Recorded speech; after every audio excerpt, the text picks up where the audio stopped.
Bismillahirrahmanirrahim. Assalamualaikum warahmatullahi wabarakatuh. Nama saya Obi Fajar Aji, saya dari kelas IHUD Negara semester 4. Di sini saya akan memenuhi tugas topik ke-11 tentang kaidah-kaidah hukum Islam. Di sini mata kuliah ini dipengampu oleh Bapak Hervin Yongki Pradikta MHI, mata kuliah Filsafat Hukum Islam UIN Raden Intan Lampung. Jadi kita langsung ke pembahasannya. Yang pertama yaitu yang A, prinsip dalam hukum Islam. Kata prinsip berarti asas, yakni kebenaran yang menjadi pokok dasar orang berpikir, bertindak dan sebagainya. Adapun yang dimaksud dengan prinsip-prinsip hukum Islam ialah cita-cita yang menjadi pokok-pokok dasar dan landasan atau tumpuan hukum Islam. Jadi adapun prinsip-prinsip dalam hukum Islam yaitu diantara lain yang pertama yaitu meniadakan kesempitan dan kesukaran. Contohnya seperti orang yang sedang bepergian, sakit dan dalam keadaan hamil atau menyusui boleh tidak berpuasa.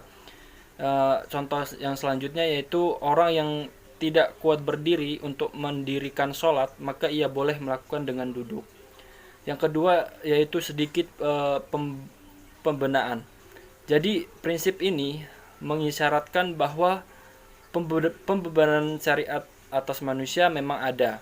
Jadi akan tetapi syarat yang diturunkan atau dibebankan itu diterima apa adanya, tanpa mempersalahkan atau mempertanyakan yang dapat menimbulkan kesukaran dan pemberatan atas pundak mukallaf terhadap kewajiban agama yang diembannya. Prinsip ini dilandasi oleh firman Allah dalam surat Al-Maidah ayat 101.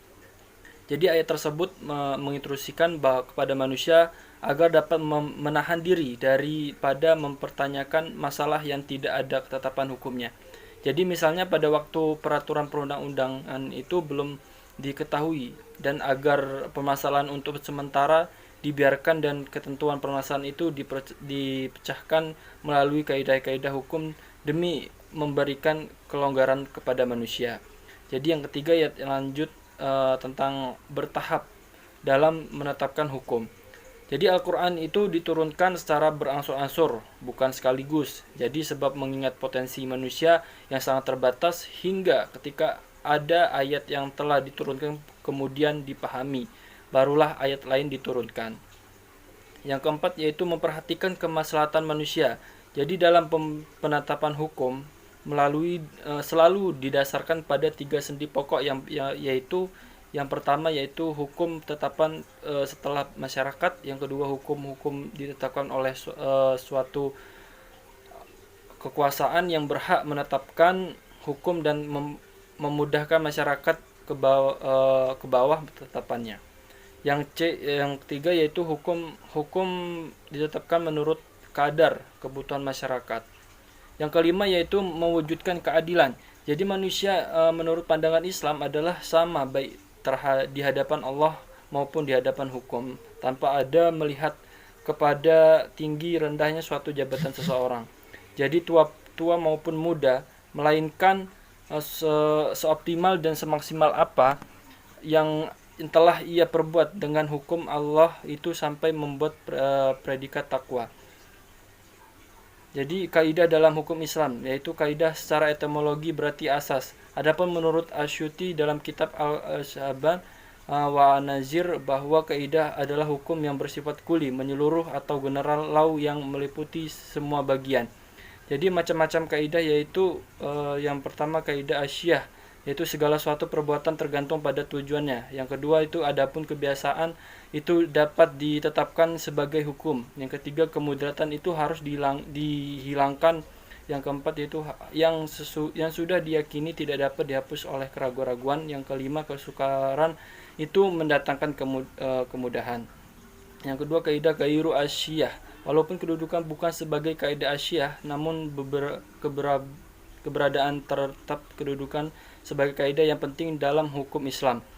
Jadi karena para fuqaha sepakat akan kewujudan kaidah ini. Adapun kaidah-kaidah gairu asyiyah ini ada sebanyak 40 kaidah yang dapat kita ketahui dalam kitab Al-Ashbah wa An-Najahir keragaman Islam Jalaluddin Abdurrahman bin Abi Bakar al-Suyuti. Kemudian ditambah lagi dengan 68 kaidah yang terdapat dalam Al-Majalatul Al-Kamil Adhiyah yang telah disempurnakan oleh Mustafa Ahmad Az-Zarqa. Jadi tujuan Islam itu kajian tentang maksud tujuan ditetapkan hukum Islam. Islam merupakan kajian yang sangat menarik dalam bidang usul fikih. Jadi Al-Syatibi mengatakan bahwa doktrin Manhaj syariah adalah kelanjutan dan perkembangan dari konsep maslahah. Tujuan hukum Islam maqasid syariah yang pertama yaitu memelihara agama, yang kedua itu memelihara jiwa, yang ketiga memelihara akal, yang keempat memelihara kehormatan, yang kelima memelihara harta kekayaan.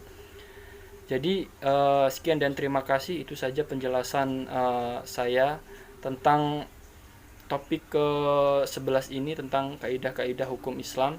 Semoga apa yang saya jelaskan dan saya sampaikan bisa bermanfaat bagi kita semua.